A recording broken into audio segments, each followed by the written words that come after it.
Is addiction treatment and courts killing the 12-step program? Real question. Now don't get me wrong. I know that there are many who did better because they were coerced in some way to go to meetings.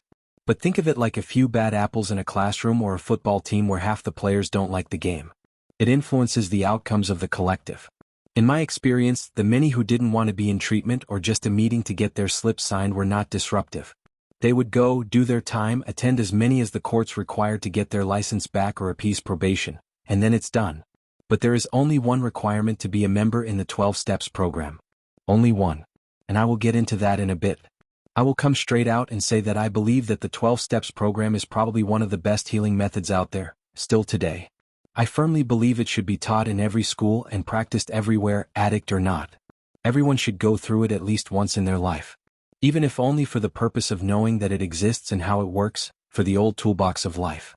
It is more necessary than most subjects taught in any class to live a decent and healthy life. It is not an easy path. It is what everyone is running away from, to the point where they realize their life has been mismanaged. Wrong manager. I would like to point out one misconception for those teetering on the fence of whether or not to start a program such as this. You do not need to go to meetings and sponsor people for the rest of your life to stay sober. While I am grateful for the lifers who attend for decades, they are the backbone of the program at this point, but that is not the commitment. The original design is to go through all the steps with a sponsor, become a sponsor, and go through the steps with a sponsee of your own. That's it. Move on and live out what you have learned in your life. That is the original blueprint. And kudos to those keeping it alive. The only requirement for membership is a desire to quit. That's the rule. This means that it doesn't matter how fucked up you are, no matter what condition you are in, who you are, what situation you are in, none of it matters. There is only one requirement. Only one. And that is for that person to have a desire to quit.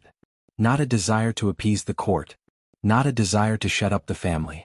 Not a desire to get your driver's license back. Not a desire to reduce your use and control it. It is a desire to quit. Period. The reason for this requirement is because the purpose of the program is to heal. Healing requires a shift in biofrequency. Not only in the individual but in their surroundings. It is the vibe. The social fabric of the community. I did a whole thing about being in a state of honesty and authenticity. You should look it up. It is a spiritual program and therefore its driving force, its fuel, its gas, is a specific type of energy force that can only be bought by a shift in aura. Our biofields emit different frequencies per intention. It's how we can instinctively read a person with good or bad intent.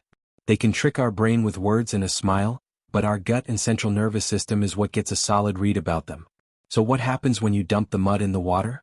What happens if you have a container with clear water, and you keep scooping mud into? Eventually, not only does the water get contaminated and unclear, but that water spills out. It leaves contaminated.